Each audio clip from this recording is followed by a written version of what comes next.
नारद जी महाराज अपने पूर्व जन्म की कथा सुनाते हैं और पूर्व जन्म की कथा सुनाते हुए कहते हैं, बोले मैं एक दासी पुत्र था। हमारी माता जी घर घर में जाती थी और कुछ कार्य करती थी। एक बार हमारे गांव में चातुर्मास के लिए कुछ संतों का आगमन हुआ। मेरी माताजी उन संतों की सेवा में मुझको भी लेके जाती थी। छोटा सा बालक मैं जाता था। अब संतों के चातुर्मास में सेवा करके मेरी इतनी रति हो गई कि उन संतों के संग रहना ही मुझको सुख लगने लगा। 4 महीने बाद जब संत वहां से जाने लगे तो मैंने संतों के चरणों में निवेदन करते हुए कहा कि मुझे भी संग ले चलो। तब संतों ने कहा, बोले मां से आज्ञा लो, माता पिता आज्ञा करें तो ही आप चलना। मां से पूछने गए तो मां ने मना कर दिया। बोले कि मैं बुढ़ापे की स्थिति में हूं, इकलौता मेरा यही पुत्र है, इसको भी संत के रूप में भेज दूंगी, मैं कैसे जीऊंगी। संतों ने नारद जी महाराज से कहा, बोले देखो अभी मां आपकी वयोवृद्ध हैं, अब एक काम करो, जब तक मां विराजमान है तब तक इनकी सेवा को ही भक्ति मानो, इनकी सेवा को ही भक्ति का स्वरूप दे दो। बंधुओं, कई लोग ऐसा प्रश्न करते हैं परिवार के प्रति, अपने परिवार के कुछ लोगों के प्रति कि वो हमको भक्ति नहीं करने देते, और वो ऐसा संबंध है कि उसका त्याग भी नहीं कर सकते, चाहे माता पिता हो, चाहे पत्नी का हो, चाहे अन्य किसी भाव का हो। क्या करें? उसका निर्वहन कुछ समय तक करना चाहिए। प्रयास करो कि आपके भाव को वो स्वीकार कर लें, लेकिन किसी समय पर यदि स्थिति ये पहुंच जाए कि अब स्वीकार हो ही नहीं रहा है, अब वो किसी भी रूप में आपको भगवत भाव से विमुख ही कर रहे हैं, तब गोस्वामी जी की ये पंक्ति जो उन्होंने मीराबाई को लिख करके दी है, जाके ही अन राम वै देहि तजिय ताहि कोटि वैर सम यद्यपि परम स्नेहि। कितना भी स्नेही क्यों ना हो, जिसके हृदय में राम और श्री जानकी जी नहीं है, श्री कृष्ण और श्री हमारी किशोरी जी का वास नहीं है, जिसके चित्त में उनके प्रति प्रेम नहीं है, तजिय ताहि कोटि वैर सम, उसको अपने बैरी के समान त्याग कर दो। यद्यपि परम स्नेही, चाहे परम स्नेही क्यों ना हो, लेकिन इससे पहले प्रयास करो कि आपका भाव स्वीकार हो जाए। ना हो अनेक प्रयास करने के बाद तब यह विधि अपनानी है। नारद जी महाराज को संतों ने कहा कि आप पहले तो अपनी मां की सेवा करो, जब मां धराधाम से चली जाए तब तुम भजन के मार्ग पर जाना। संतों ने नारद जी महाराज को एक श्लोक बता दिया, नमो भगवते तुभ्यं वासुदेवाय धीमहि प्रद्युम्नाय अनिरुद्धाय नमः शंकर्षणाय च ओम नमो भगवते वासुदेवाय। ये 12 अक्षर मंत्र है। ठाकुर जी की प्राप्ति का, ठाकुर जी की प्रसन्नता का, ठाकुर जी की दर्शन का सबसे श्रेष्ठ उपाय इस मंत्र में विद्यमान है। नारद जी महाराज को संतों ने ये मंत्र प्रदान कर दिया और कहा कि अब प्रतीक्षा करो, जब तक मां है तब तक सेवा को ही भक्ति मानो। नारद जी महाराज खूब अपनी मां की सेवा करते थे। एक दिन आया, उनकी मां ने अपने प्राण त्याग दिए।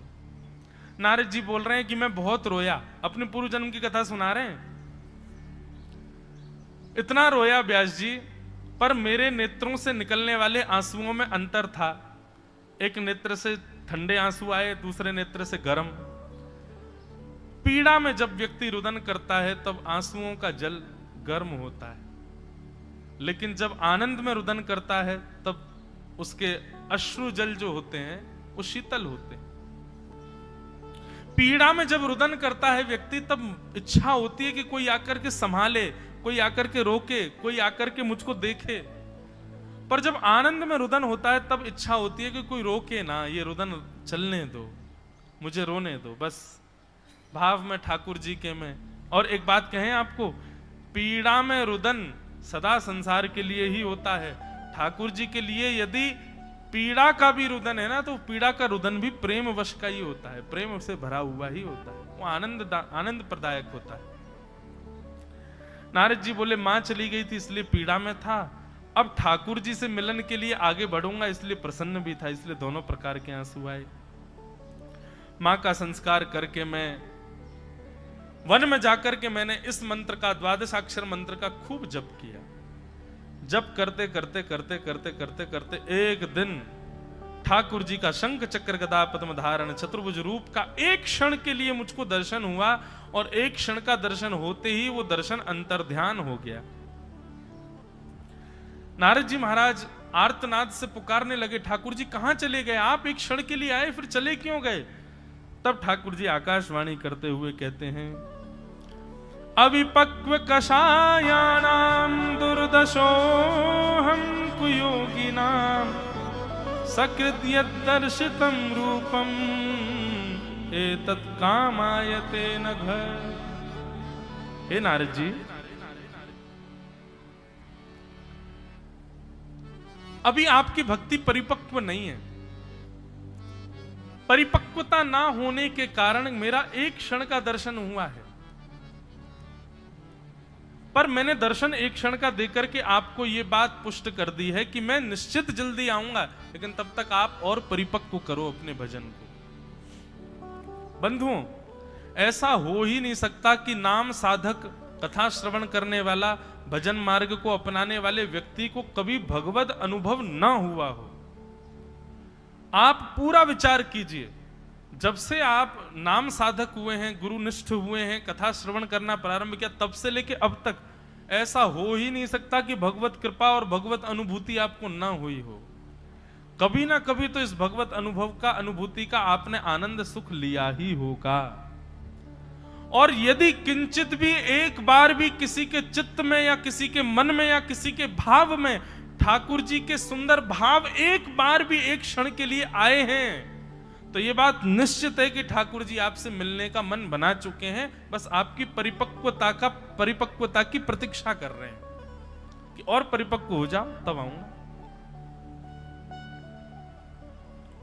एक बार भी किसी भी रूप में आपको ऐसा अनुभव हुआ है, यह तो ठाकुर जी की कृपा थी। ऐसा ऐसा ऐसा भाव चित्त में आया है, रोंगटे खड़े हो गए हो, प्रेमाश्रु छलकने लगे हो नेत्रों से, ऐसी स्थिति एक बार भी यदि जीवन में कभी बनी है, तो बस निश्चित मान लीजिए ठाकुर जी आपका नाम रजिस्टर कर चुके हैं मिलने में। बस अब आपकी परिपक्वता की प्रतीक्षा कर रहे हैं कि और थोड़ा परिपक्व हो जाए और थोड़ा श्रेष्ठ हो जाए, फिर आते मिलेंगे हम, फिर आके संग लीला करेंगे, क्रीड़ा करेंगे। वही यहां पर नारद जी के साथ में वही तो हुआ। नारद जी महाराज को एक क्षण के लिए दर्शन देकर ठाकुर जी कह रहे हैं कि मैंने एक क्षण का दर्शन इसलिए दिया कि मैं तुमको प्रमाण दे रहा हूं कि मैं भी तुमसे मिलूंगा, लेकिन अभी तुम परिपक्व नहीं हो, और भजन करो। नारद जी बोले, उसके बाद तो मैंने इतना भजन किया, इतनी साधना की, इतना भजन किया, इतनी साधना की कि साधना करते करते करते करते करते करते पूरा जीवन मैंने ठाकुर जी के नाम जप में ही निकाल दिया, और बस इस प्रसन्नता में कि वो मिलेंगे, वो मिलेंगे, वो मिलेंगे, करते करते साधन करते करते नाम जब एक दिन मैंने अपने प्राणों का त्याग कर दिया। और जब मेरे प्राण चले गए, तो जब मैं पुनर्अवतरित हुआ, तो व्यास जी जब मुझको रूप प्राप्त हुआ, तो ठाकुर जी ने मुझे इतना प्रिय बना दिया, इतना समीप बुला लिया कि अब मैं नारद के रूप में देखा जाने लगा हूं। ये वही बालक है जो एक दासी का पुत्र था, ये वही बालक है जो संतों के आगे पीछे घूमता था, ये वही बालक है जिसने अपनी मां की अंतिम सेवा के पश्चात वन में जाकर के भजन किया, और ये वही बालक है जिसको एक क्षण के लिए ठाकुर जी दिखे थे, और ये वही बालक है आज नारद बन के 24 घंटे ठाकुर जी का दर्शन करता हूं मैं। और केवल नारद जी की इतनी उपयोगिता नहीं है, ठाकुर जी किसी से भी मिलने का मन बनाते हैं तो सबसे पहले नारद जी से पूछते हैं, तुम बताओ मिले कि नहीं। नारदो देव दर्शन। जैसे मान लो ठाकुर जी का मन हो जाए कि मुझे इससे मिलना है, ये व्यास जो कथा कर रहा है इससे मिलना है, तो पहले नारद जी को ठाकुर जी बुलाएंगे, उनसे कहेंगे सुनो हम थोड़ा मन बना रहे हैं इससे मिलने का। एक प्रकार से ये कह दें तो भगवान के सलाहकार हैं श्री नारद जी, सोचो। तब नारद जी कहते अच्छा इससे मिलेंगे आप? बोले हाँ, कुछ देर प्रतीक्षा करो ठाकुर जी, जरा मुझे इसकी परीक्षाएं लेने दो, मैं जाके देखता हूं ये कैसा है कैसा नहीं है।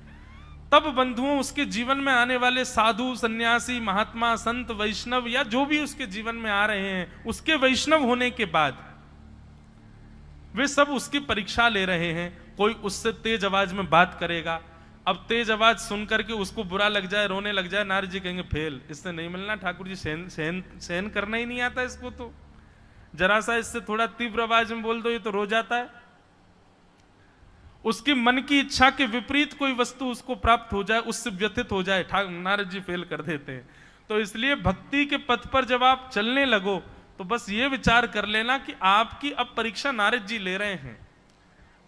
किसी भी प्रकार के अपयश, अपमान, अयोग्यताएं, दुख, संकट, पीड़ा आदि ये सब जो भी हैं, इनसे विचलित नहीं होना है, इनसे व्यथित नहीं होना है। विचलित, व्यथित और कहीं घबरा गए उन स्थितियों से तो नारद जी आपको फेल कर देंगे, ठाकुर जी से कह देंगे इससे नहीं मिलना आपको। लेकिन यदि सबको पार कर लिया तो मीराबाई की तरह आपको भी मिले। मीराबाई कितने, अरे मीराबाई के सब सारे भक्तों को देख लो, सबके जीवन में कितने कष्ट, कितनी आपत्ति विपत्ति, कितने संकट, सबको पार कर गए, तभी ठाकुर जी मिले, तभी ठाकुर जी जीवन में आए, तभी ठाकुर जी ने अनुग्रह किया। इसलिए भैया, और मैं इस बात को दावे से कह सकता हूं कि यहां अभी दत्त धाम में बैठे हुए पीछे वाले श्रोता से लेके व्यास मंच पर बैठे हमारे चारों वेदों के पाठ कर रहे समस्त आचार्यगण, गुरुजन, यहां इस परिसर में बैठे हर एक व्यक्ति को आज तक की आयु में ठाकुर जी का एक नहीं अनेक बार अनुभव हुआ है। उनकी कृपा का, उनकी अनुभूति हुई है। किसी न किसी रूप में आपने वो अनुभव किया है कि ये परम सत्ता के द्वारा ही की गई थी योजना, ये हमारे बस की नहीं थी। तो इसका मतलब क्या है, मैं और सहित आप लोग, हम सबसे ठाकुर जी मिलने को मन बना चुके हैं, बस हमारी परिपक्वता का विचार कर रहे हैं, प्रतीक्षा कर रहे हैं।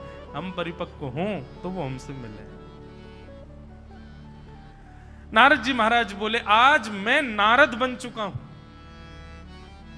मुझे आज समझ आया कि ठाकुर जी ने मुझसे इतना भजन क्यों करवाया। व्यास जी बोले क्यों करवाया? बोले क्योंकि भगवान भजन प्रारब्ध को नष्ट करता है, और प्रारब्ध यदि रह जाते हैं तो पुनर्जन्म होता है। ठाकुर जी ने एक क्षण दर्शन करके मुझसे कहा कि अभी तुम परिपक्व नहीं हुए हो और भजन करो। तो मैंने इतना भजन किया, इतना भजन किया, मेरे 2-4 जन्म और होने थे, पर मैंने एक ही जन्म में इतना भजन कर लिया कि चार जन्मों में जो प्रारब्ध से मुझको जन्म लेने थे, वो एक ही जन्म में भजन से मैंने उन प्रारब्धों को नष्ट कर दिया। और प्रारब्ध नष्ट होते ही अब जन्म लेने का तो कोई औचित्य बचा नहीं, तो ठाकुर जी ने मुझे देव स्वरूप बना करके नारद के रूप में व्यवस्थित कर दिया है। अब मैं नारद हूं, और मैं क्या करता हूं?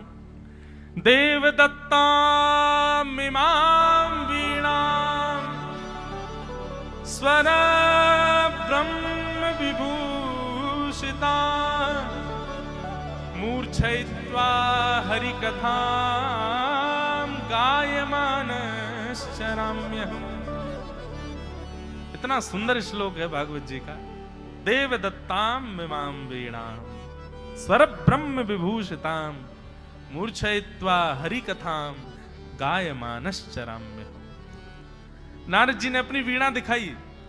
बोले ये वीणा, ये सामान्य वीणा नहीं है हे वेदव्यास जी, तो ये भगवान ने गिफ्ट में दी है मेरे को। प्रसन्न होकर के ठाकुर जी ने मुझको ऑफर करी है ये।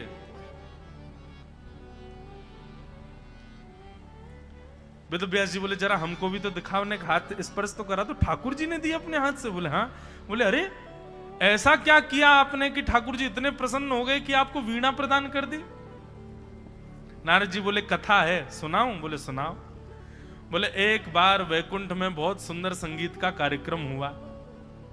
हमको भी बड़े दिन बाद ये कथा याद आई है। एक बार संगीत का बहुत सुंदर कार्यक्रम हुआ वैकुंठ में।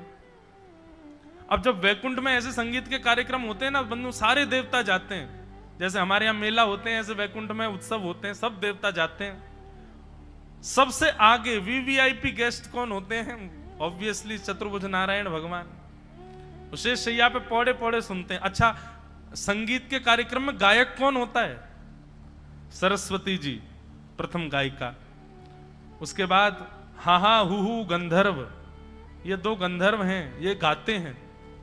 उसके बाद अपनी शिव वीणा लेकर के महादेव आते हैं, वो महादेव भी गाते हैं, सबका गायन होता है। जो भी गाने में और सुंदर कलाकृति में निपुण है उससे। अच्छा एक बात कहूं बंधु, अगर किसी के पास में किंचित भी गाने का स्वर है, कंठ है,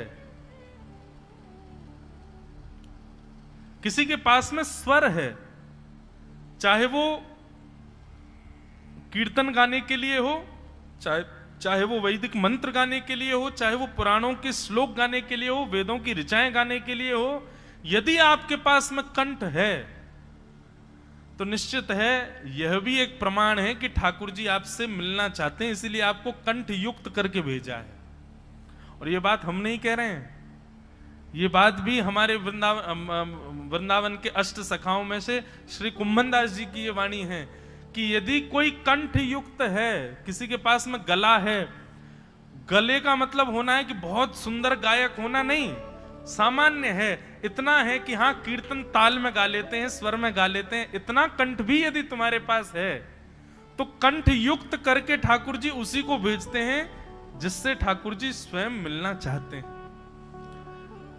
भैया यदि किसी पर यदि स्वर है तो अपनी पीठ थपथपा लो कि हम तो ऑलरेडी रजिस्टर्ड हैं, वीजा हमको पहले से मिला हुआ है, हमको इंटरव्यू की आवश्यकता नहीं है। बस उस कंठ का प्रयोग लोक रंजन के लिए मत करिए, उस कंठ का प्रयोग जन रंजन के लिए बिल्कुल मत करिए, फिर तो वो येन केन प्रकारेण उस कंठ से सारी सेवा ठाकुर जी की ही होनी चाहिए। एक बार महाराज जी छोटी सी कथा और सुनाए। कुंभनदास जी के स्वर से प्रसन्न होकर के फतेहपुर सीकरी के राजा ने उनको अपने दरबार में गाने के लिए बुलाया। 10 बार सैनिक भेजे, नहीं गए। 11वीं बार सैनिक आए तो फिर कुंभनदास जी इसलिए गाने गए, बोले कि नहीं जाऊंगा तो ये बार बार आते रहेंगे। कुंभनदास जी चले गए। कुंभनदास जी गए तो राजा से कहा कहिए क्या करना है। बोले कि आप एक दिन भैरव राग गा रहे थे, मुझे बहुत अच्छा लगा था, आप मुझे गा के सुनाओ। कुंभनदास जी बोले पक्का है ना, केवल राग भैरव सुनना है, गाने के लिए मैं स्वतंत्र हूं, कुछ भी गा सकता हूं। बोले हाँ शब्द आप कुछ भी गाओ, राग भैरव गाना। कुंभनदास जी बोले अब सुन तू। और कुंभनदास जी ने गाया,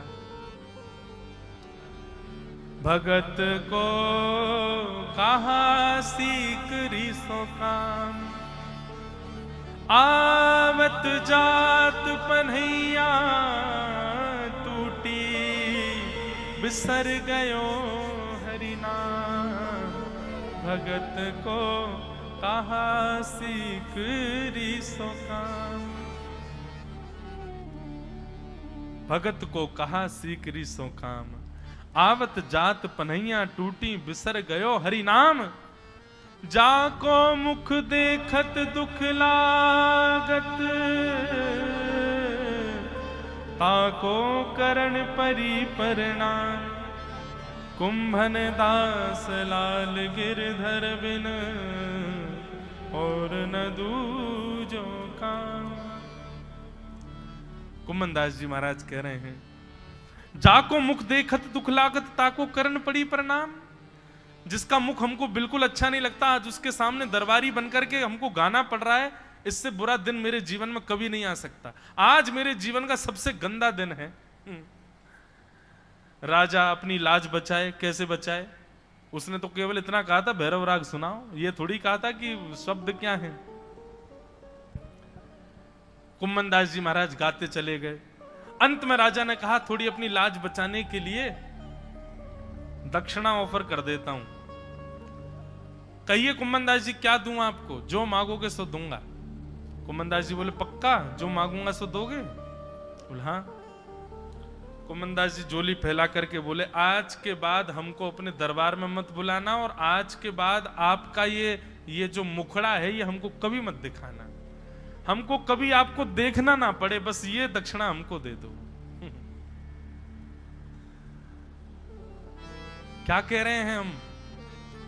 यदि कंठ युक्त करके ठाकुर जी ने भेजा है तो निश्चित है ठाकुर जी आपसे मिलने का मन पहले ही बना चुके हैं कि आपके पास कंठ है।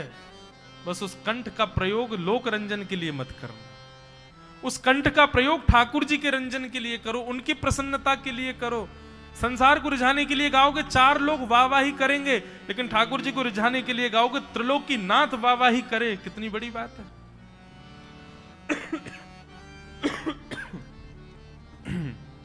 अब मेरे को बार बार यही प्रसंग याद आते जा रहे हैं। ठाकुर जी को गायन इतना पसंद है।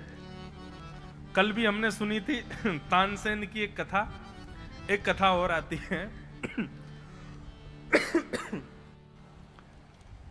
तानसेन को पता चल गया कि यहां पर राज गवैया बन के नहीं गाना है, यहां तो भाव से गाना है।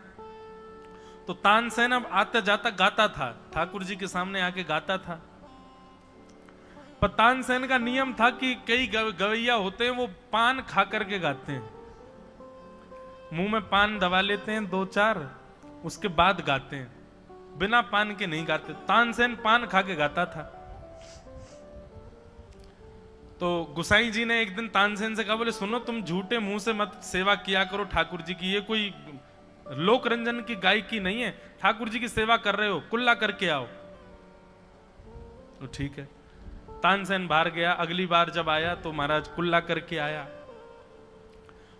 आया, ठाकुर जी के सामने गाने लगा। तो खड़े खड़े ठाकुर जी के कभी तो कानन के कुंडल गिर जाएं, कभी गले की माला ढीली हो जाए, कभी वंशी जी फेंक दें, कभी कुछ कर। गुसाई जी भीतर गए, पर्दा लगा के जय जय। कहा भयो, भूख लग रही है, आप काहे को श्रृंगार उतार रहे हो? बोले जाके गायकी में सुख ना आ रहा, पहले बढ़िया गा रहा, अब पता ना कहा है गोया को।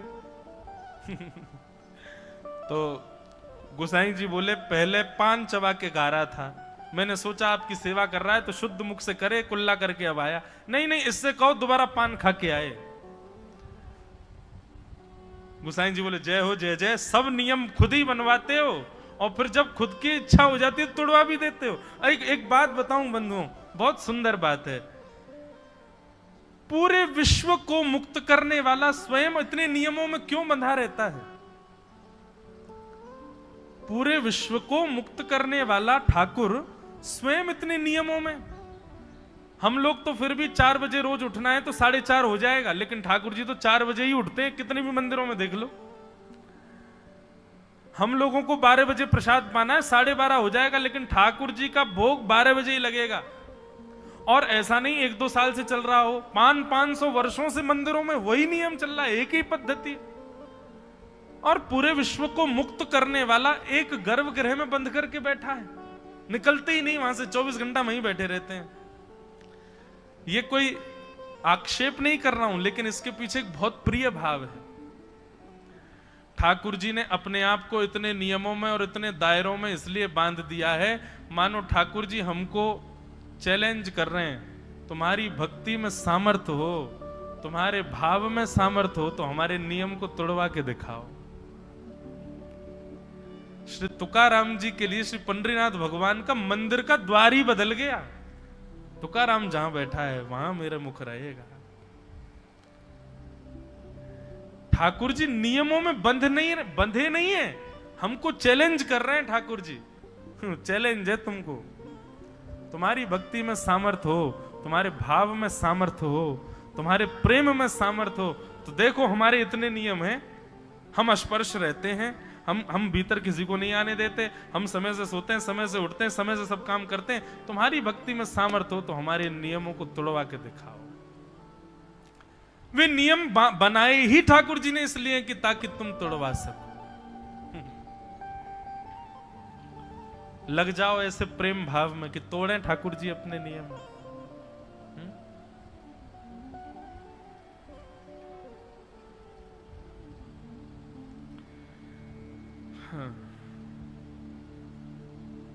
रामदास बोढ़ाना नाम सुना? गुजरात में श्री डाकोर जी का मंदिर है। डाकोर जी में द्वारिकाधीश विराजते हैं, अहमदाबाद के पास। द्वारिकापुरी में द्वारिकाधीश अलग हैं, डाकोर जी के द्वारिकाधीश रणछोड़ राय प्रभु। वो रणछोड़ राय प्रभु जो अब डाकोर जी में विराजते हैं, वो पहले द्वारिकाधीश द्वारिकाधीश मंदिर में रहते थे।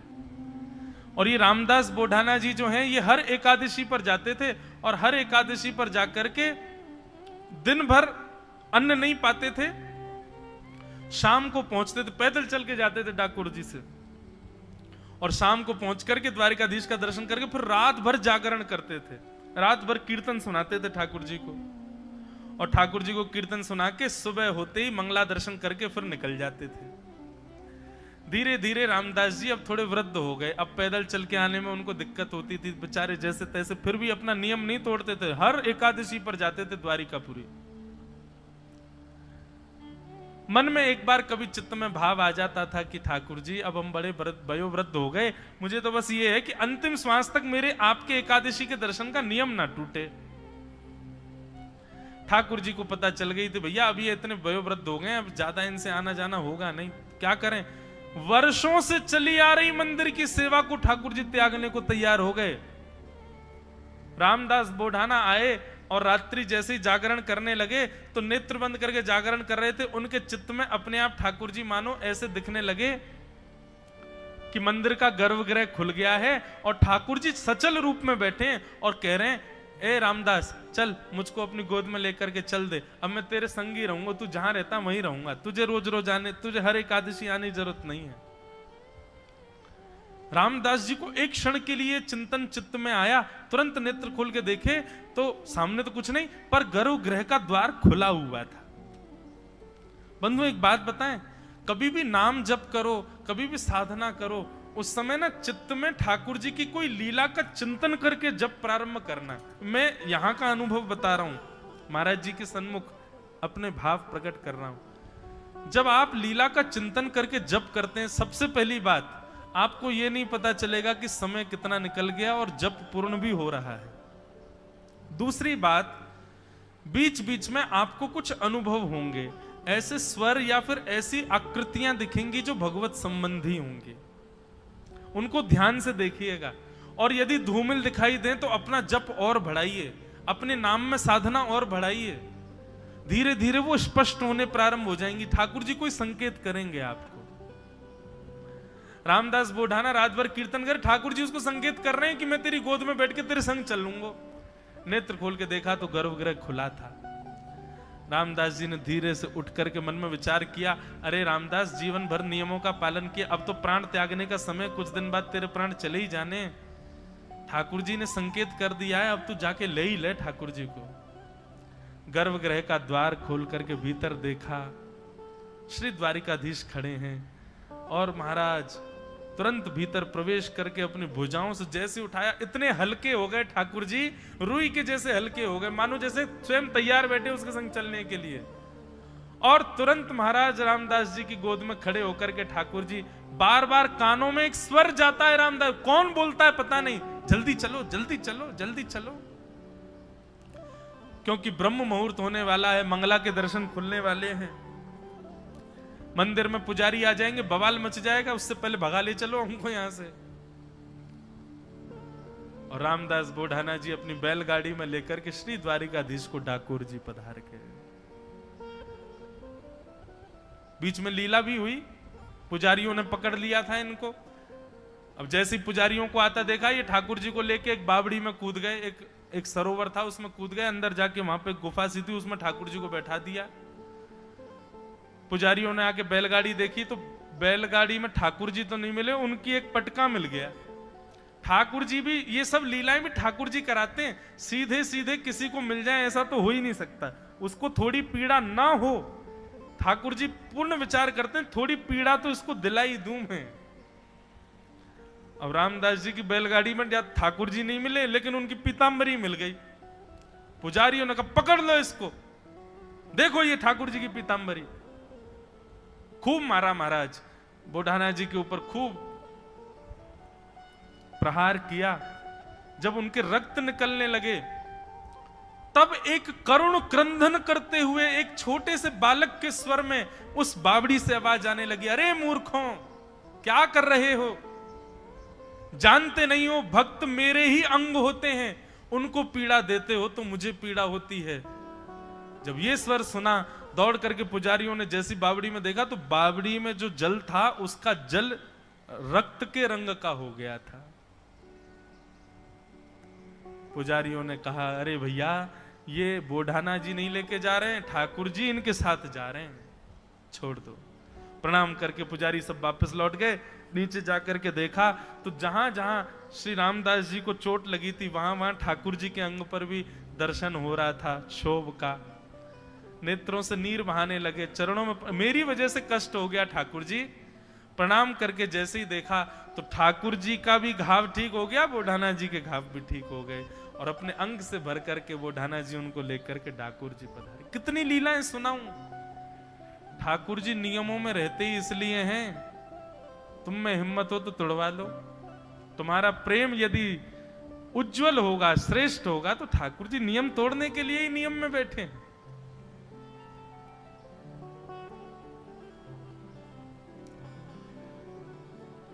तो हम कहां से कहां पहुंच गए, कथा कहां चल रही थी। नारद जी, हाँ, वैकुंठ में एक संगीत का कार्यक्रम हुआ, तो मैं इस बात पर चर्चा कर रहा था कि कंठ मिले तो समझो भगवान की कृपा है। और कहां से कहां कथा चली जाए क्या है, 1 महीना तक है, कहां जाएगी, लौट के तो यहीं आएंगे। भाव से चल रही है।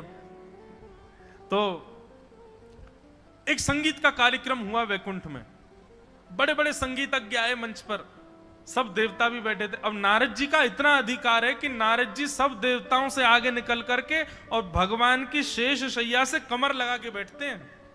ठाकुर जी को प्रणाम करके, जैसे किसी का बहुत अधिकार होता है, गुरुजनों के बहुत समीप रहता है, ऐसे ही नारद जी सीधे जाते हैं और ठाकुर जी को प्रणाम करके शेष शैया से कमर लगा के बैठते हैं ठाकुर जी के चरणों के पास।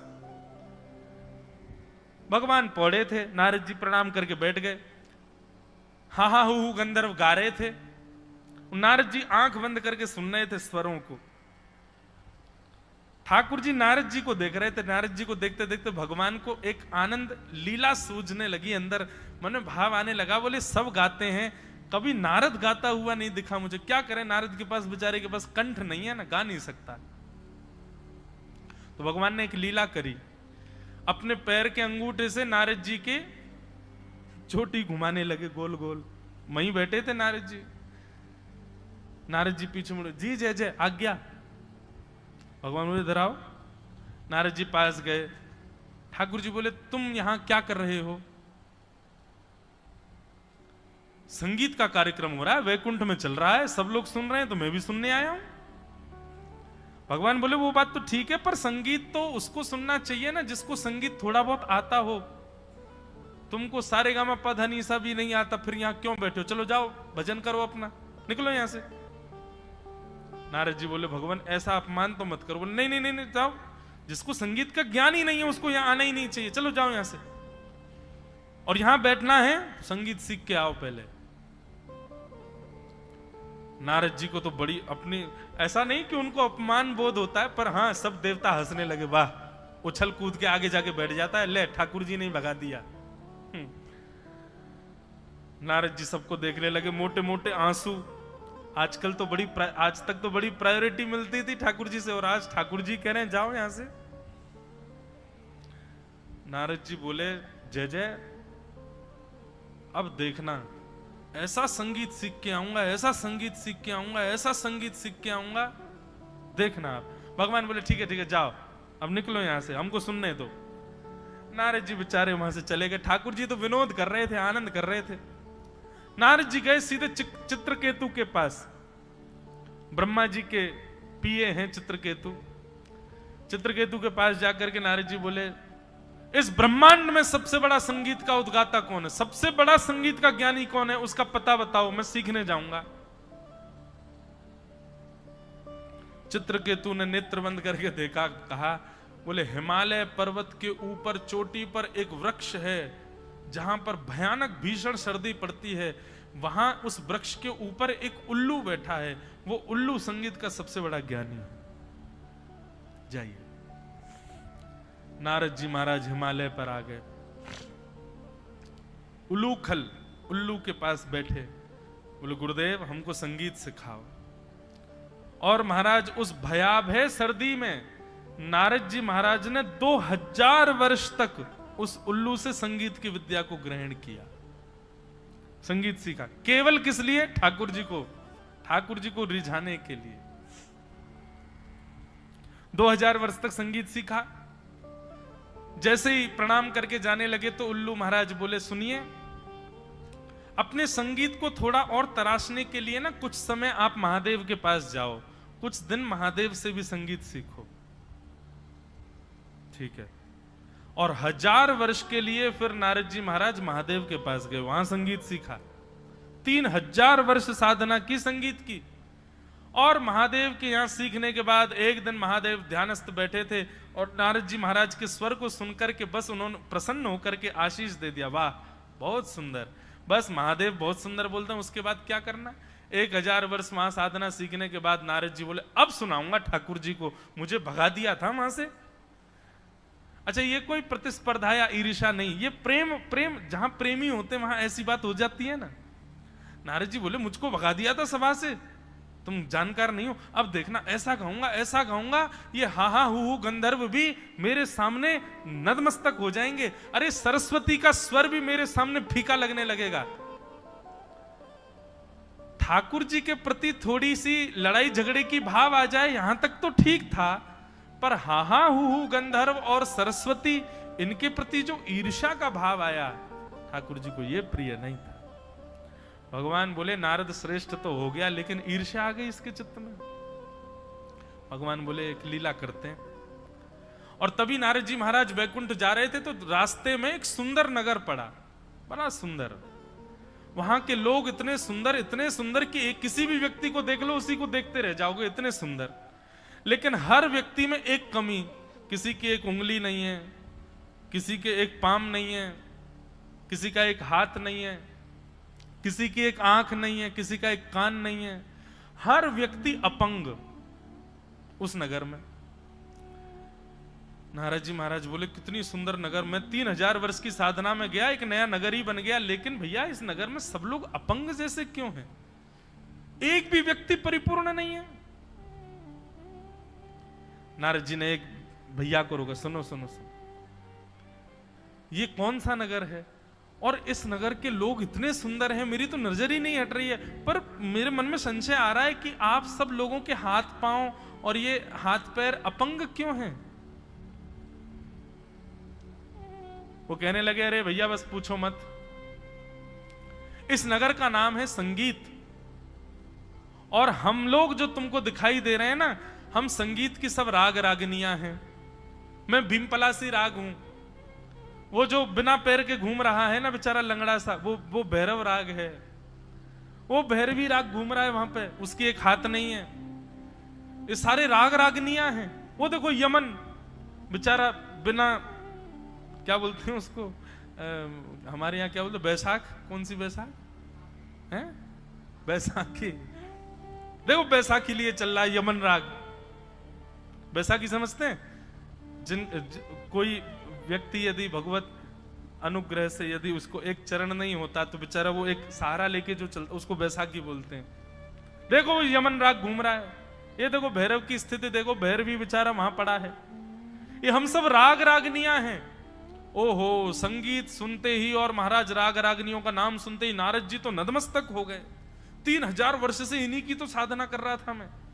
एक एक को जाकर के प्रणाम करने लगे, दंडवत करने लगे। सब कहने, आप इतना प्रणाम क्यों कर रहे हो भगवान? बोले, मैं अपना परिचय बाद में बताऊंगा, लेकिन आप पहले मुझे यह बताइए, आपके हाथ पांव किसने तोड़े? सब संगीत की राग रागनियां। बोले, बस पूछो मत, एक नया नया गवैया हुआ, उसका नाम है नारद।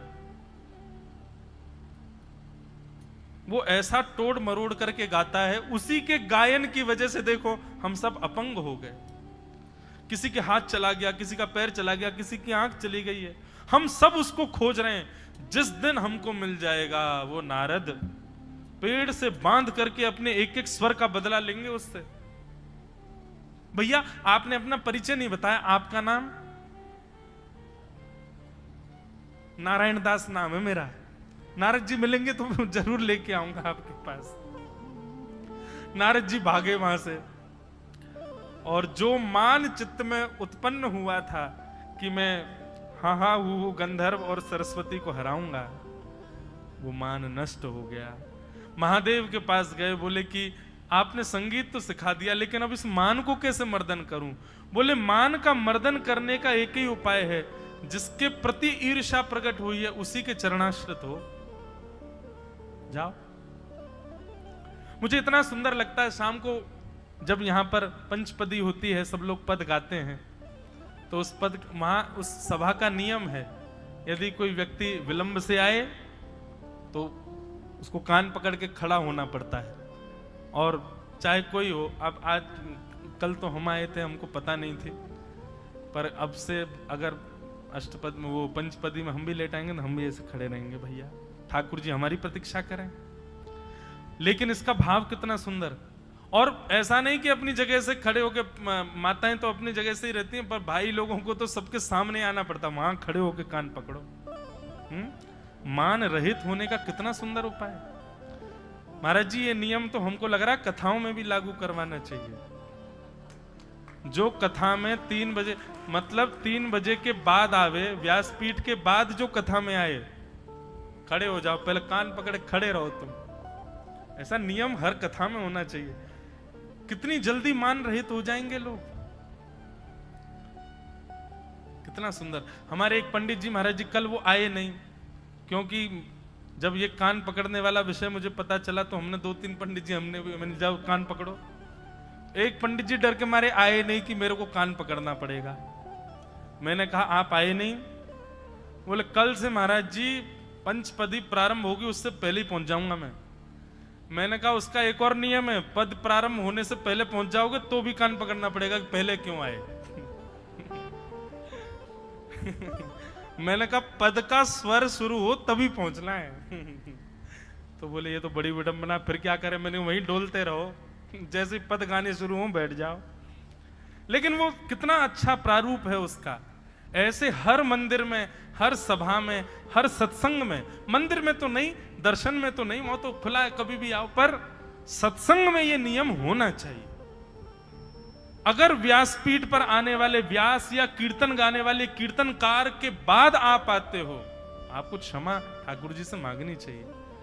आप विचार करो, कभी भी पदावली होती है, कहीं भी कीर्तन होता है, संकीर्तन होता है, ठाकुर जी पहले आके बैठते हैं। सबसे पहले कथा में आने वाले श्रोता कौन है? ठाकुर जी। सबसे पहले ठाकुर जी आते हैं, तो सबसे विलंब से हम लोग आते हैं। महादेव बोले मान रहित होना है तो जिसके प्रति तुम्हारे चित्त में प्रतिस्पर्धा का भाव आया था उन्हीं की शरण में जाओ। नारद जी महाराज हा हा हु गंधर्व के पास गए, बोले मुझे क्षमा कर दो, मैंने अपने आप को आपसे ज्यादा श्रेष्ठ मान लिया, अब आप ही संगीत सिखाओ। हा हा हु गंधर्व ने कहा नहीं नहीं नहीं नहीं भगवान, ये सब भगवान की लीला थी। आपके मान को दूर करने के लिए भगवान ने ये संगीत नगर बनवाया और उस संगीत नगर में इन सबको प्रकट करवाया। आप बिल्कुल निश्चिंत रहें, आपका जो स्वर है, आपका जो गायन है, वो तो अत्यंत विशिष्ट है। नारद जी महाराज बोले मुझे कैसे पता चलेगा?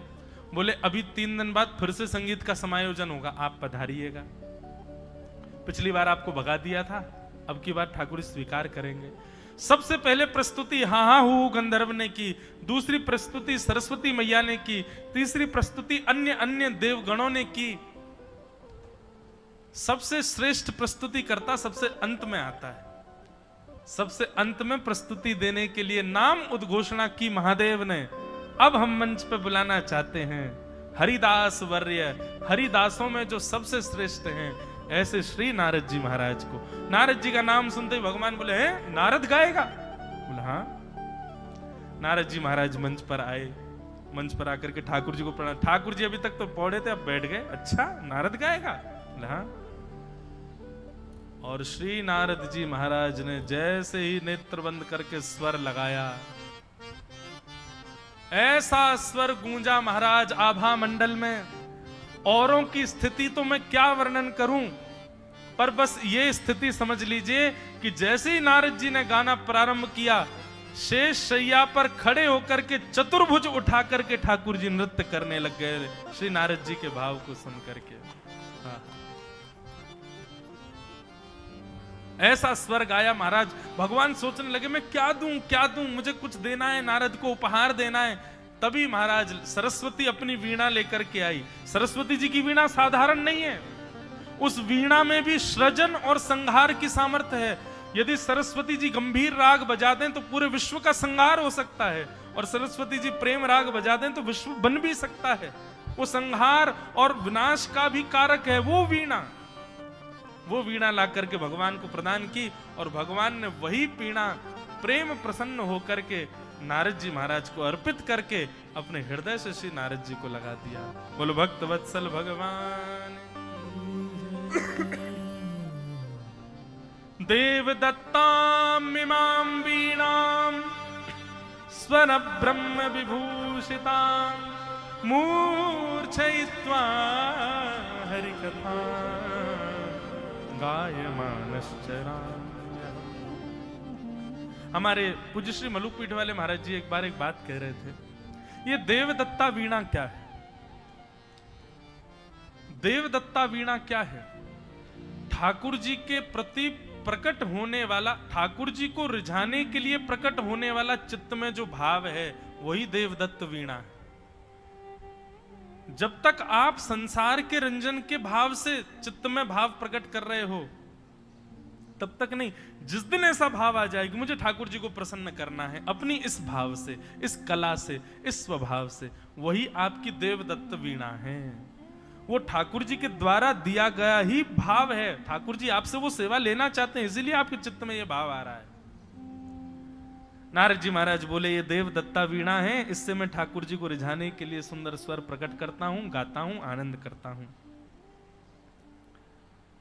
और श्री नारद जी महाराज ने वेद व्यास जी से कहा, भगवान ये मेरे पूर्व जन्म की कथा का प्रभाव मैंने आपको बताया। समाधि लगा करके नाम जप से प्रेम करके मैं ठाकुर जी का इतना प्रिय बन सकता हूं, तो आप एक दिव्य ग्रंथ की रचना क्यों नहीं कर पाएंगे? आप समाधि लगाओ। और श्री वेद व्यास जी महाराज समाधिस्थ हुए। समाधि लगा करके श्री वेद व्यास जी महाराज ने ठाकुर जी के मधुर प्रेममय लीलाओं का चिंतन किया, और लीलाओं का चिंतन करने के बाद जब नेत्र खोल करके देखा तो सामने एक सुंदर संहिता तैयार हो गई। उसी ही संहिता का नाम क्या है? श्रीमद् भागवत महापुराण। बोलो भागवत महापुराण की जय। सम्यक हितम यासा संहिता, जो सबका हित करे वो है संहिता। ऐसी सुंदर संहिता का तैयार निर्माण किया। किस भाव से किया? भक्ति योगे न मनसी सम्यक प्रणिहिते मले अपश्यत पुरुषम पूर्वम माया च तदपाश्रयाम अनर्थोपशमं साक्षात् भक्ति योगमदुक्षजे लोकस्य जानतो विद्वान् चक्रे सात्वत संहिता। एक सात्वत संहिता का तैयार निर्माण किया जिसका नाम श्रीमद् भागवत हुआ। लोकस्य जानतो विद्वांस, लोक हित के लिए। और लोक हित किसमें है?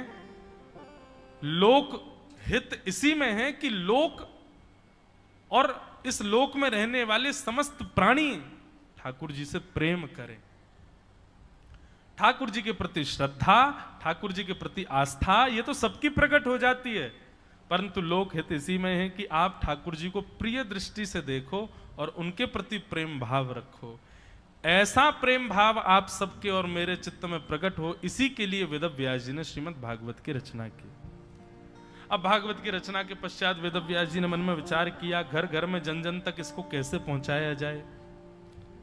तब उन्होंने अपने ही पुत्र श्री सुखदेव जी का स्मरण किया, जो कि हिमालय पर जाकर के भजन कर रहे थे। बालकों के द्वारा वेणु गीत का एक श्लोक याद करवा करके भेज दिया। उस वेणु गीत के श्लोक को सुनकर के श्री सुखदेव जी महाराज अत्यंत व्याकुल हो गए ठाकुर जी की प्राप्ति के लिए, और व्याकुल स्थिति में अपने पिता के चरणों में आके प्रणाम करके बोले, भगवान ये वरहा पीड़म नटवर वपुः कर्णयो कर्णकारम, ये मोर मुकुट पहनने वाले, मकराकृत कुंडल पहनने वाले, वंशी का नाद करने वाले, ये इस श्लोक में दिखने वाले जो बालक है, ये कौन है? ये परब्रह्म है। और ये अगर ये परब्रह्म है तो फिर अपनी ब्रह्मता का त्याग करके इतने बालकों जैसी हरकत कैसे कर रहा है? ये अपनी प्रभुता भूल करके इस प्रकार ब्रजमंडल में, वृंदावन में लीला कर रहा है। ठाकुर पिताजी, मुझे इनके बारे में जानना है, कृपा करके मुझे इनका विस्तार से वर्णन सुनाओ। तब वेदव्यास जी महाराज ने अपने पुत्र श्री सुखदेव जी महाराज को, ऐसा भाव आता है परीक्षा के लिए उनको जनक जी के यहाँ भेजा गया, आदि आदि क्रम हुए। सामान्य कथाओं में इनका खूब विस्तार किया, इसलिए यहाँ उन कथाओं का विस्तार करें जो सामान्य कथाओं में नहीं कर पाते। सुखदेव जी महाराज को भागवत सुना करके कहा, पुत्र अब इसका प्रचार करो। सुखदेव जी महाराज वही भागवत की गाथा लेकर के गंगा के तट पर गए। वहां एक प्यासा मिला जिसका नाम था परीक्षित, और उसी परीक्षित को श्री सुखदेव जी महाराज ने सप्ताह 7 दिन तक कथा सुनाई। पहले दिन मैंने एक बात स्पष्ट की थी बंधुओं, कथा 7 दिन नहीं सुनानी थी परीक्षित को। परीक्षित के पास दिन ही 7 थे, तो कहां जाते? उनकी आयु ही 7 दिन की थी। यदि उनको 1 महीना में मृत्यु का श्राप मिलता तो शायद सुखदेव जी के प्रवचन 1 महीने तक ही चलता। भागवत कथा की कोई अवधि नहीं होती बंधुओं, कितने दिन सुनो। अब जिस गति से अभी हम लोग चल रहे हैं, इस गति से तो चातुर्मास की कथा करवाओ, तब जाकर के कृष्ण जन्म होगा। महाराज जी आज्ञा कर रहे हैं, कराओ चातुर्मास और कराओ इनके। महाराज जी, और ये बात सत्य कह रहे हैं, हम गायत्री जप कर रहे थे, उसी समय ऐसा एक दृश्य दिखा कि एक बार चातुर्मास के लिए आए हैं और यहां बैठ के कथा सुना रहे हैं। अब ये हमारे घर वाले सुन रहे होंगे तो डंडा लेके बैठे होंगे, आने दो इसको, 4 महीने कथा करेगा।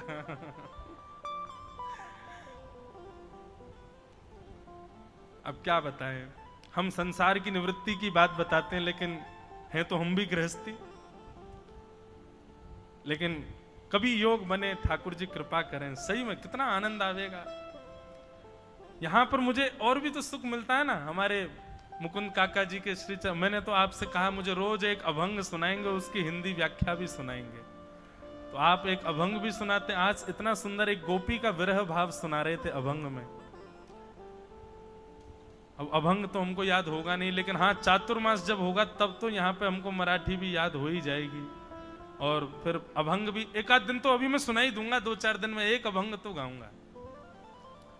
बहुत आनंद, बहुत सुख मिलता है। महाराष्ट्र के भक्तों की चर्चा सुन के एक अलग अनुभूति मिलती है। यहाँ के जैसा प्रेम और दैन्य सब जगह के भक्तों में देखने को नहीं मिलता।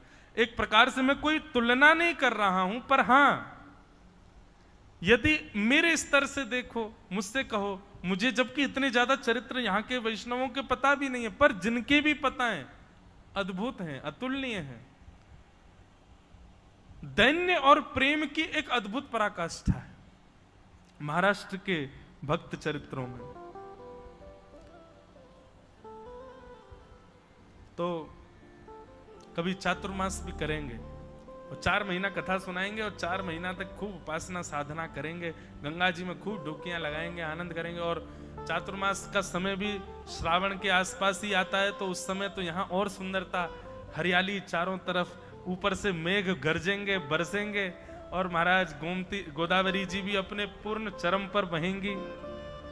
पता ही नहीं चलेगा कब कहाँ डूब रहे हैं, पाम ही नहीं पाएंगे, उठा उठा फेंकेंगे एक दूसरे को, खूब आनंद भी होता है।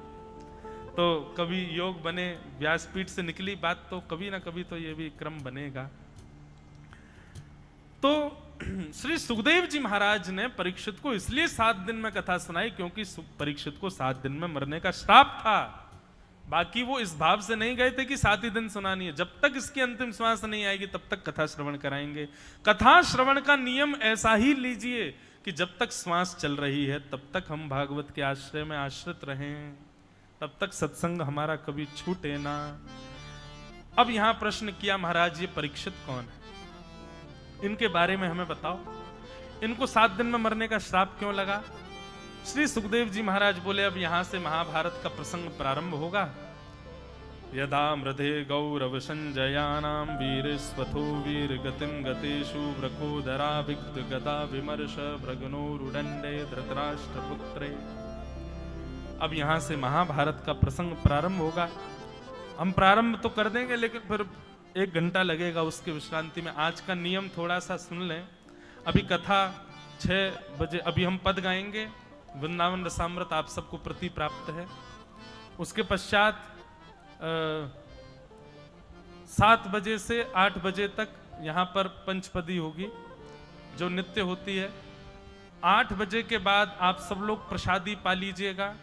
8:30 बजे तक प्रसाद पाकर के पुनः यहाँ उपस्थित हो जाना। हमारे श्री गिरधर लाल जी विराजमान होंगे। और फिर अभी कुछ मन में तो आया नहीं है कि क्या उत्सव करेंगे, जो मन में आता जाएगा। होली भी कर देंगे, डोल भी कर देंगे, नंदोत्सव भी कर देंगे, सारे उत्सव आज ठाकुर जी के यहाँ करेंगे। और उत्सव करने का कारण अब यहाँ होते रहेंगे। 2-4 दिन बाद, 5 दिन बाद फिर एक उत्सव करेंगे। ठाकुर जी भी 1 महीना यही है, हम भी यही है, कहाँ जा रहे हैं, तो यही उत्सव करेंगे, आनंद लेंगे ठाकुर जी का। बंधुओं, ये जो पद आपको प्रति प्राप्त हुई है 15 अप्रैल 2023 को, महाराज जी ये पद की विशेषता ये है कि अभी वृंदावन में खूब वैष्णव इसको गाते हैं। लगभग वृंदावन आने वाले हर वैष्णव इसका पाठ करते हैं। और ये एक वर्ष पूर्व गांधी धाम में हमारी वृंदावन रसामृत के विषय पर 4 दिन की चर्चा थी।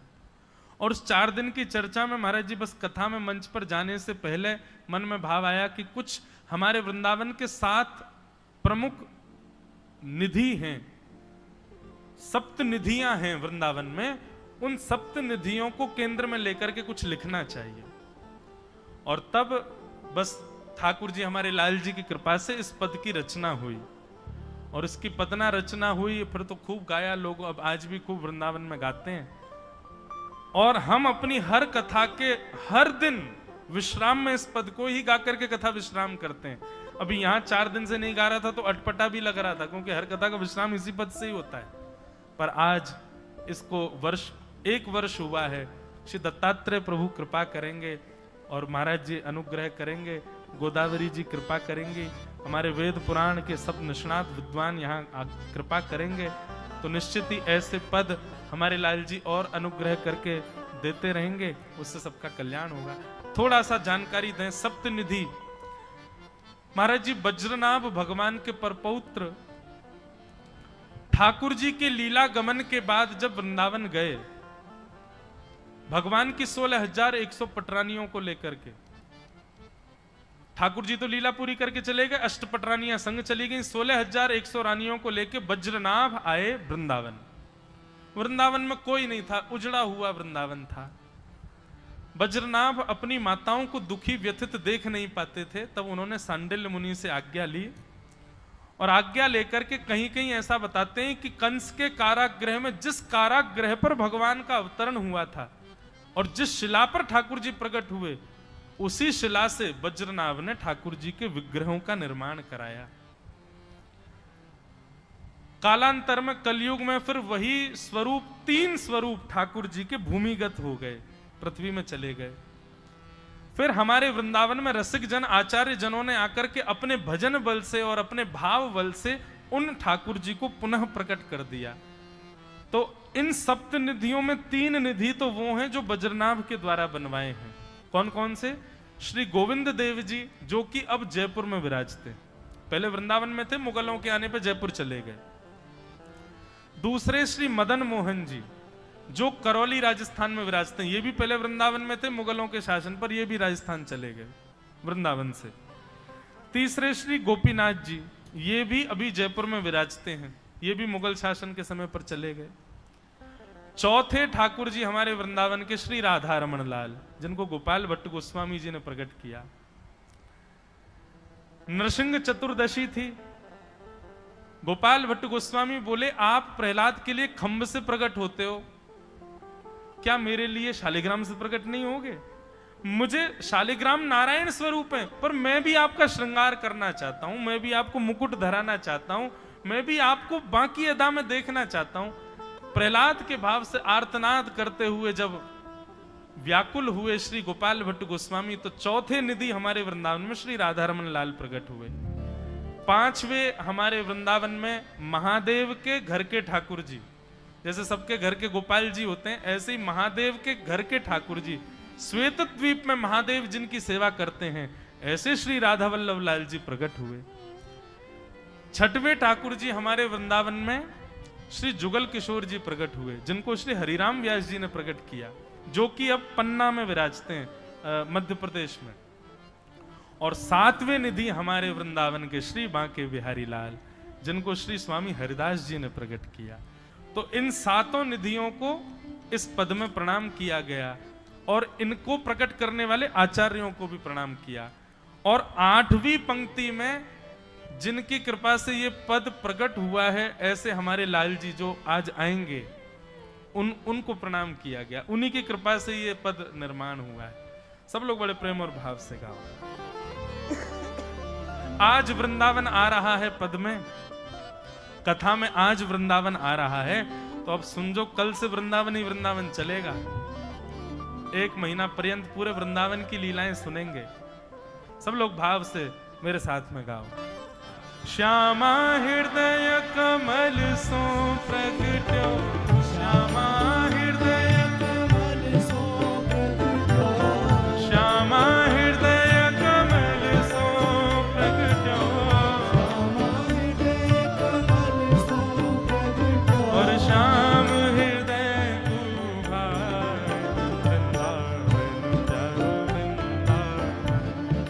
वृंदावन चारो, हे श्री वृंदावन मेरो वृंदावन, वृंदावन मेरो वृंदावन, श्यामा हृदय कमल सो प्रगट्यो, श्यामा हृदय कमल सो प्रगट्यो, श्यामा हृदय कमल सो प्रगट्यो, श्यामा हृदय कमल सो प्रगट्यो, और श्याम हृदय कुभार वृंदावन प्यारो वृंदावन, हे श्री वृंदावन मेरो वृंदावन,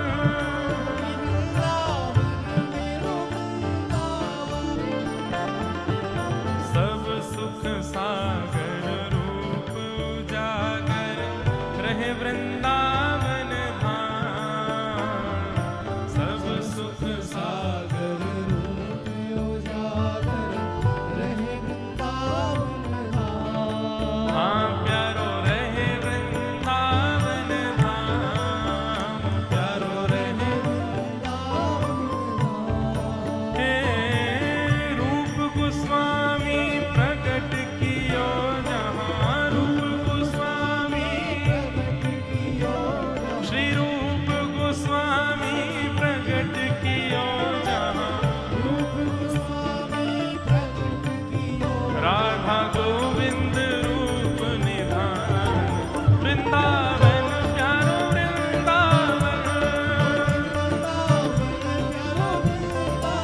हे श्री वृंदावन मेरो वृंदावन,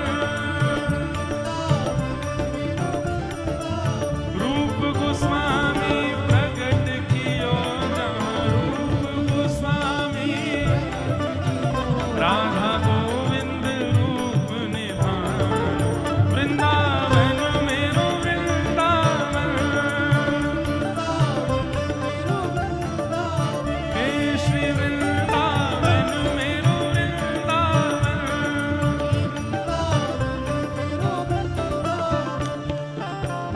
हे विहरत निस दिन कुंज गलन में, ब्रज जन मन सुख धाम, विहरत निस दिन कुंज गलन में, हाँ प्यारो ब्रज जन मन सुख धाम, प्यारो ब्रज जन मन सुख धाम, हे मदन मोहन को रूप निरख के, मदन मोहन को श्री मदन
लगायो मधु पंडित, श्री मधु पंडित जिन कंठ लगायो मधु पंडित, और है रही जय जयकार वृंदावन प्यारो वृंदावन, हे श्री वृंदावन मेरो वृंदावन, मधु पंडित जिन कंठ लगायो मधु पंडित, और है रही जय जयकार वृंदावन मेरो वृंदावन, हे श्री वृंदावन प्यारो वृंदावन,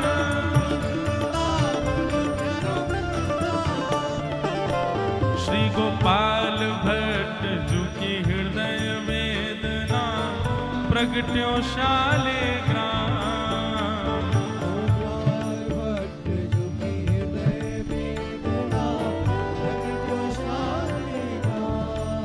श्री गोपाल भट्ट की हृदय वेदना प्रगट्यो शालिग्राम,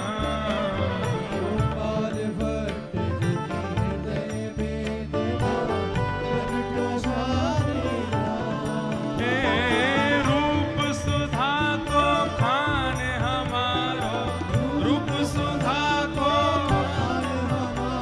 हे रूप सुधा को खाने हमारो, रूप सुधा को प्यारो राधा रमण जुलाल वृंदावन मेरो वृंदावन, हे श्री वृंदावन प्यारो वृंदावन, हे रूप सुधा को खाने हमारो, रूप सुधा को श्री राधा रमण जुलाल वृंदावन प्यारो वृंदावन, हे श्री वृंदावन मेरो वृंदावन, बोल राधा रमण लाल की। ये भय चार ठाकुर, अब पांचवे ठाकुर हमारे वृंदावन के। आतुर हित हरिवंश पुकारो श्री राधा राधा नाम, आतुर हित हरिवंश पुकारो श्री राधा राधा नाम, हे बड़ो प्यारो राधा नाम, बड़ो प्यारो राधा, हे बड़ो प्यारो राधा नाम, बड़ो प्यारो राधा नाम, हे सघन कुंज यमुना तट आयो, सघन कुंज यमुना तट आयो, सघन कुंज वृंदावन आयो, सघन कुंज वृंदावन आयो, प्यारो राधा वल्लभ लाल वृंदावन प्यारो वृंदावन, हे श्री वृंदावन प्यारो वृंदावन, सघन कुंज वृंदावन आयो, सघन कुंज प्यारो राधा वल्लभ लाल वृंदावन मेरो वृंदावन, हे श्री वृंदावन प्यारो वृंदावन,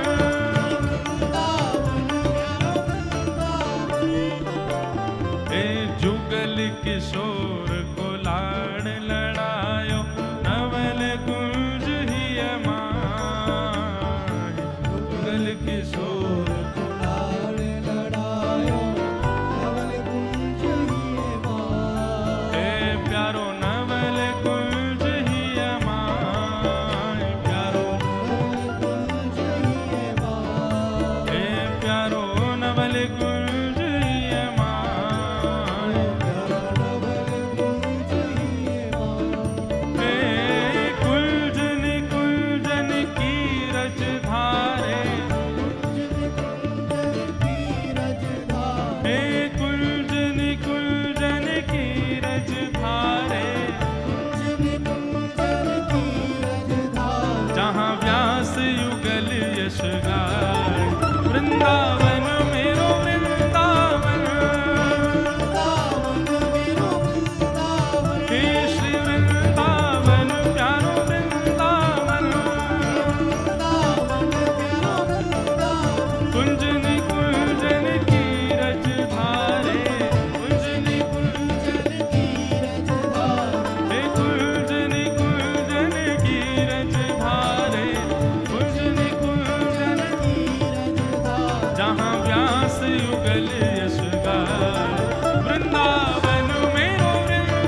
हमारे वृंदावन के सबसे आकर्षक ठाकुर जी, सबरी भीड़ जिन्होंने आकर्षित कर रखी है, कौन है? हे भुवन चतुर्दश की सुंदरता, निधिवन करत विहार। भुवन चतुर्दश की सुंदरता, निधिवन करत विहार। भुवन चतुर्दश की सुंदरता, निधिवन करत विहार। भुवन चतुर्दश की सुंदरता, निधिवन करत विहार। कौन? श्यामा प्यारी बांके बिहारी, श्यामा प्यारी बांके बिहारी। हे श्यामा प्यारी कुंज बिहारी, श्यामा प्यारी कुंज बिहारी। और जय जय श्री हरिदास वृंदावन प्यारो वृंदावन, वृंदावन प्यारो वृंदावन। हे श्री वृंदावन मेरो वृंदावन, वृंदावन मेरो वृंदावन। श्यामा प्यारी कुंज बिहारी, श्यामा प्यारी हे श्यामा प्यारी बांके बिहारी, श्यामा प्यारी बांके बिहारी। और जय जय श्री हरिदास वृंदावन मेरो वृंदावन, वृंदावन मेरो वृंदावन। हे श्री वृंदावन प्यारो वृंदावन, वृंदावन प्यारो वृंदावन। बोल वृंदावन के सप्त निधिन की। अब जिनकी कृपा से ये पद रचना हुई है उनको प्रणाम करो, जो थोड़ी देर में आने वाले हैं। जिनकी कृपा से यह रस प्रगट्यो वृंदावन अभिराम। जिनकी कृपा से यह रस प्रगट्यो वृंदावन अभिराम। हाँ प्यारो वृंदावन अभिराम, प्यारो वृंदावन अभिराम। हे प्यारो वृंदावन अभिराम, प्यारो वृंदावन अभिराम। कौन? सप्त निधिन को ही उजियारो, सप्त निधिन को ही उजियारो। हे सप्त निधिन को ही उजियारो, सप्त निधिन को ही उजियारो। और हम सबको मिलवावे वारो, हम सबको मिलवावे वारो। और यह आनंद करवावे वारो, यह आनंद करवावे वारो। हमारो गिरधर लाल वृंदावन प्यारो वृंदावन,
पुराण की, पूछ री के लौटा की, खूब प्यारे। अवधूत चिंतन श्री गुरुदेव दत्त। आरती अति पावन पुराण की, आरती अति पावन पुराण की, धर्म भक्ति विज्ञान ध्यान की,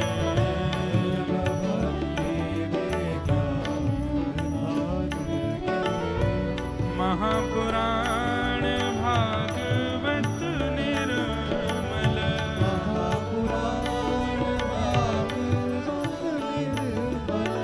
सुख मुख विगलित निगम कल्प फल,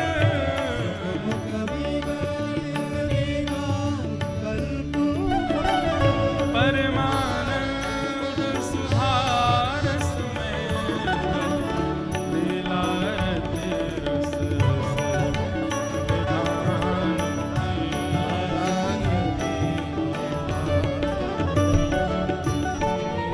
विषय विलास विमोह विनाशिनी,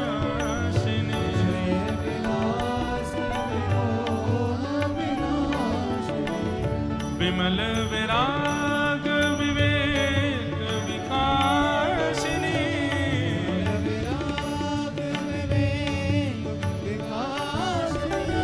भगवत तत्व रहस्य प्रकाशन, परम ज्योति परमात्म ज्ञान की, आरती परमहंस मुनि मन उल्लासिनी, परमहंस रसिक हृदय रस